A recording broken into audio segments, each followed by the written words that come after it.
I'm in a reading slump, as the title of the video says. So let's talk about my favorite books instead.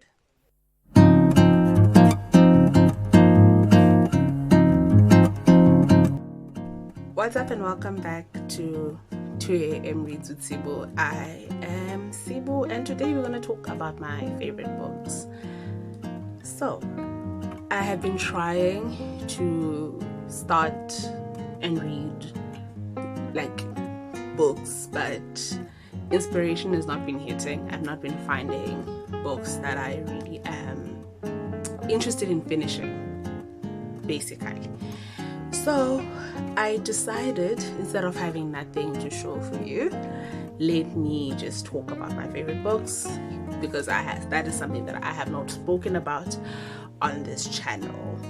Just a brief synopsis or an overarching theme you're going to see with some of my favorite books is that I love mythology, I like folklore, and I like that in terms of fantasy, in the context of sci-fi sometimes, and I like exploring different types of mythology, not just Greek or Norse, but Chinese mythology, Korean, African, Latin American, different regions of the world and the folklore that is close to their hearts. I love that. And I just also like weird stories as well. That is something that I really do enjoy in books. Now, some of the books that are my favorite books are not 5 stars. Some of them are 4.75s, some of them are 4.5s, and there's a reason for that, because maybe I had a gripe with a certain point in the book or something that just put me off, but overall it's still one of those books that I think about every day. Some of them I've reread multiple times because I enjoyed them that much. So yeah, let's get started with the first book. First book that is my favorite book, and I've spoken about this one in one of my videos before, is Walking Practice by Do-Gi Min. It was translated by Victoria from Korean. And what I love about this book so much, again, it touches on one of the things that are my favorites in books. It's weird. And it is weird because when you read the description of the book, right, it is like, what is going on here? What is this book actually about? But then when you read it, it's so good. It is a quick book actually. It's a very short book, but it is so good. It is so good. So it's basically this alien who's crash landed into Korea. Yes. It's an alien who's crash landed, and now they are trying to figure out how to survive, basically. And they're doing this by kind of emulating different genders. Yes, kind of emulating different genders and trying to fit in order for them to survive. And what I love about this book is that it explores that very well. It explores the concept of what it means to be queer, what it means to be a woman, what it means to be in a society where you do not fit in, and the things and the lengths that we go to mold ourselves to be as close to the standard as possible for our survival, basically. So it tackles that really well, and it's so funny and ridiculous at some points, but those messages do come through. I would totally recommend you to pick up this book. This book is so good. It is it was one of my favorites from last year because I read it last year. It was one of my top favorite books from last year. The concept is strange, but it's well executed. It delivers on the strangeness of it, and it doesn't feel it's a sci-fi book, but it doesn't feel like a sci-fi book. It leans itself more into like the literary fiction territory. The science in it's very simple and digestible, and it is a mechanism that carries like the story through. So you look like it moves the story forward, the logistics of this nonsense that is happening in the book. But it's beautifully written. The pacing is just nice. I love this book. I love this book so much. So the next book that is like one of my favorite books is The Collected Regrets of Clover by Mickey Brunner, who is an Australian author. This book, I rated it a 5, and I also read it last year. I loved this book because it is an exploration of death, which is a topic that is like taboo to a lot of people. So our main character, who is Clover, she's a death doula basically. So she helps people towards the end of their lives, just like a doula brings someone to life, helps someone bring life. The death doula makes sure that the person is comfortable. And this comes from Clover's experience with death in her own like life. So her parents died when she was very young, so she was raised by her grandfather. And when she was traveling in Southeast Asia, her grandfather died, who is the only person that she had in her life. And that was one of the things that kind of propelled her on this journey of being a death doula, because she wanted to be there for people when they take their last breaths or celebrate their last few moments in their lives, basically. And just that premise got me. It got me. And in this, we're following Clover as she's helping an old lady called Claudia. And the reason why she's helping Claudia, because her grandson contacted Clover to help them like with dealing with the loss of their grandparent. And my God, it is so good. So you get to see Clover's mind as to why she went into this. So what I've explained in the beginning, you get to see that getting explored in the book, her motivations, her thoughts on death, and you get to see other people's perspective, and you get to see the importance of her job and the peace and comfort that it brings to the people around her, or like not really around her, but like the peace and comfort that it gives to the people who are struggling with this loss. Like, you go on a roller coaster of emotions. You'll get to moments where you just want to cry, because it's sad, but it's just beautiful. This book was so beautifully written, and if I could read it again and not remember anything that I read before, I would, because it is that phenomenally written. It is so beautiful. It is so beautiful. So the third book for this video is The Last Housewives by Ashley Winstead. So this one was my introduction into thriller, and it did not disappoint. So one of the reading goals that I had last year was to venture into a lot more thriller and a lot more horror books, and this was one of the recommendations that I saw here on BookTube that I was like, okay, I want to try that, I want to read that. And it was good. There's parts of it that I was very iffy on, but it's still one of those books that stays in my mind. So concept is that it's this woman who gets contacted or goes back to her university town 10 years along the line, because one of the girls that she was in varsity with disappears, I think. Yes. And from there you get pulled into a lot of like the dark stuff that they got up to. You dealing with like sex cults. It's almost so basically this book, it's like Nexium. If you know the cult like Nexium with Kith Renier, it's that in a book. It's like you are seeing it from the perspective of the ones that got out. Basically, it is that. That's the vibe that I felt when I was reading the book. I was like, this book feels very familiar. And I was like, oh, Nexium and DOS and Kith Renier, it feels that way.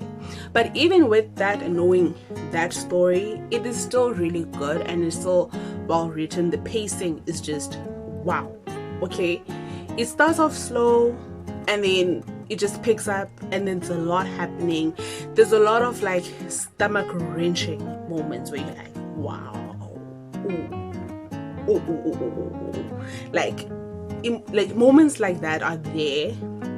And it also like tackles like the criticism of what it means to be feminist even, but you see a lot of like powerful, influential women in this thing and you're like, but doesn't make sense, because the person that you convey outside of this room would be diametrically opposed to this person that I'm seeing here in this space. It's like, what? Like, what's happening here? And it also touches on like the institutional, like how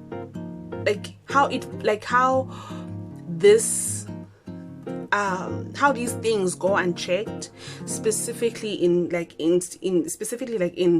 how institutionalized basically that these things are. And it's like, it's so good. It is really good, but like it leaves you thinking. Like, this is one of the books that like I sit there sometimes and I think about and I'm like, wow. This is a reality for a lot of people, because trigger warning, you kind of deal with sexual assault where this girl that she was in varsity with back when they were just like in the beginning, she is assaulted and she goes to report this to the police, but she's not, like, they don't pay her no mind. And then with hindsight, like 10 years later, seeing that the person that they reported this crime to is actually complicit in this sex cult that is happening, it's like, oh, that's why they didn't take it seriously. That's why they didn't care, because they knew that this was something that they were doing, and therefore this person was also complicit in it. Oh, it's not for the faint of heart, but it is a very good thriller. I really did enjoy it. Her other books, on the other hand, yeah, I DNF'd one of them because I just didn't like it. I knew that I was gonna hate the reading experience. The premise was really good, but like execution not so much. But I'll still give her one more chance, because I try to give authors a decent amount of chances before I'm like writing them off. And so the next book, I don't know if it fits in here. Maybe I should make a video of series of my favorite series, but I'll just put it here anyways. It's The Mead Mishaps by Kimberly Lemmings, the entire series. I loved those books, and I love it because it's very unserious. It's like very unserious. It's like you will laugh at random moments of the books. The spice in the books is really good. You get to fall in love with like the characters. You just love them. It's like a romance just set in a fantastical world and just shenanigans happening. I just love it. So I think I rated all 5 books in this series a 5-star, and I love them. And I go back, especially to the first book, That Time I Got Drunk and Saved a Demon, I go back to reread that one just so that I can get the feels and love and just, oh, yeah. And she just came out with a new series, and I read that book, I think, last month? When did I read? Yeah, I think in February. Yeah, I read in February. That was also a 5-star. It feels like it continues on with the strangeness of Kimberly Lemmings' writing and her, like, her quirkiness and like the jokes, the tone of it, it just continues with that. And that book was so good, and I cannot wait for more entries in that series as well. Oh, it was so good. And the next book is The Poisons We Drink by Bethany Baptiste. Now, this one, I got it as an ARC last year. Was it last year? Yes. Yeah, I got it as an ARC last year, and then I also got the audiobook because I wanted to turn and read it, and it was worth it. It was so good. So it's like an urban fantasy, but it's just, there's something about the way Bethany writes her work that is just chef's kiss, right? I love the way that she carved the relationship between what's her sister, Venus and Janice, and the relationships like with their uncles and aunties, and the community that they've built around witchcraft, and not witchcraft, but like what's this thing, potion making. Yes, specifically potion making, and the fact that Venus is like brews like love, like potions of love, I think. Yes. And dealing, but in the beginning of the book, like, you deal with their mother being killed. She leaves the house with the potion because like she had a client that she was servicing, and she doesn't come back. She's dead. And then you are taken on this whirlwind journey of figuring out what is happening, seeing that their lives are in danger, seeing that like all these drastic changes, and the fact that in this world, brewing potions or the gathering of what's this thing? The gathering of these people who craft magic is practically illegal in this world. So you get to see the culmination, not culmination, but you get to see the exploration of what it means to be othered, and politics, and kind of mirroring the state of politics within the United States, basically, but being explored in a more magical world. And even though it is a YA book, it doesn't feel young. It I don't know what I'm like, the tone of the MCs doesn't feel very young. It bears the weight of the life that they had to live. I hope that makes sense. It bears the weight of the struggles that they've had to go through, and the adultification. It feels that way, right? Which makes the story carry more weight, and it makes you be more adhered to the characters a little bit more. I love this book so much. I loved it. And I look forward to reading anything else that Bethany has to release, because I really love this book so much.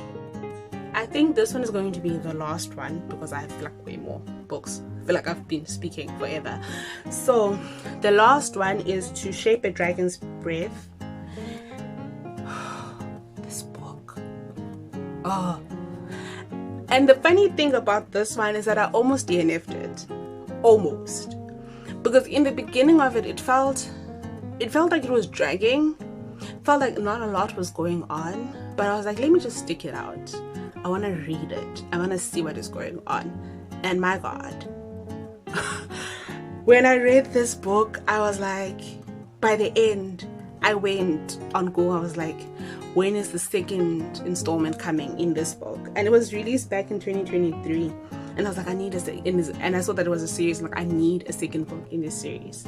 But Miss Black Girls, take your time. Please take your time with it, because I want to read it so badly. And I love it because it it explores themes of oppression, and it explores themes of like having to change who you are, like fundamentally, in order to fit into these spaces that have been taken from you and basically sold back to you in a way that now makes it inaccessible to you. Because the concept is that back in the character's home, main character's home, they used to have dragons. Eggs were plentiful. That's they used, like, their culture, they rear dragons, right? But the English came in, took everything. Now they haven't seen dragons. Like, dragons for them have become stuff of mythology because they have not seen any eggs, none of that. But now she is going to this school where they train dragons and do all these things, and she is the only one of the few people in her community who's having to have this experience, but also dealing with people who are making her feel as though she does not belong in this space, as if she is not good enough to be here. And it's like, oh. And the way that it is explored, specifically with like her taking the classes and meeting this guy who is half English because he was adopted. Yeah, he was not half English, but like he's not English because he was adopted, and it turns out that he belongs to a community that is related to her community, and her tutoring him, right? And tutoring this guy who has perfectly assimilated into this world, into this environment, and the teachers there not believing that she is smart and she is capable of grasping these concepts, of knowing about these things. And the way that it builds up to the tension and stuff like that, it feels like, I don't know how to explain it. It's like fantastical but yet grounded, and it feels like the magic kind of sits in the background of what is going on within the book. It's there, but it sits in the background. Like, again, it feels like a literary fiction book just set in a fantastical world, and there's something about that that touched my heart so much. And the writing is very beautiful. And I don't want to hurt myself or hurt my heart by reading this book again, not knowing when it's going to be released, because I know when I read it and finish it again, I'm going to want to know when I can get my hands on a second book from this series. I know that very much so. So yeah, I didn't mean for this to be 2 parts, but it kind of ended up being that, so because it was going to be too long if I listed the rest of the books that are my favorite books. So yeah, are these some of your favorite books? What did you think about some of the books and series that I mentioned in this video? Did I inspire you to pick them up? Have you read them and not liked them? Just leave all of that in the comments below, because I'm really interested in hearing about that. And if you'd like a part 2, please like, comment, share with people who care, please. And yeah, if you like being here, please click the subscribe button and hit the notification bell. I try to upload every 2 weeks, sometimes every week. It just depends on how I'm feeling and like how the series and video ideas are going. So it just depends on that, but I try to upload at least every Tuesday. Yeah, so with that, I'd like to say thank you very much for watching this video, and until next time, bye.